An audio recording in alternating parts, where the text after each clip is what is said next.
Omni பேருந்துகளில் நவீன வேக கட்டுப்பாடு கருவி பொருத்தப்பட்டுள்ளதா என்பது பற்றி ஆய்வு செய்து அறிக்கை அளிக்கும்படி போக்குவரத்து துறைக்கு சென்னை உயர்நீதிமன்றம் உத்தரவிட்டுள்ளது. சென்னை உயர்நீதிமன்ற வழக்கறிஞர் காசிநாத பாரதி என்பவர் தொடர்ந்திருந்த பொதுநல வழக்கில் தமிழகத்தில் ஆம்னி பேருந்துகளில் கூடுதல் கட்டணம் வசூலிக்கப்படுவதாக குறிப்பிட்டிருந்தார். எனவே ஆம்னி பேருந்துகளுக்கு கட்டண நிர்ணயம் செய்ய வேண்டும் என்றும் ஆம்னி பேருந்து விபத்துக்களை தடுக்க வேக கட்டுப்பாட்டு கருவியை பொருத்த உத்தரவிட வேண்டும் என்றும் அவர் கேட்டுக்கொண்டிருந்தார். விபத்தின் போது பயணிகள் தப்பிக்க அவசர வழி ஒன்றையும் ஆம்னி பேருந்துகளில் உருவாக்க வேண்டும் என்றும் வழக்கறிஞர் தமது மனுவில் கேட்டுக்கொண்டிருந்தார்.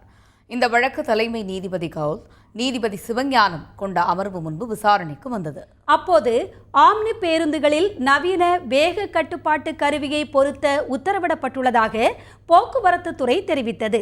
இதனையடுத்து அனைத்து ஆம்னி பேருந்துகளிலும் நவீன வேக கட்டுப்பாட்டு கருவி பொருத்தப்பட்டுள்ளதா என்பது குறித்து ஆய்வு செய்து ஜூன் 24 அறிக்கை அளிக்குமாறு போக்குவரத்து துறைக்கு சென்னை உயர்நீதிமன்றம் உத்தரவிட்டுள்ளது.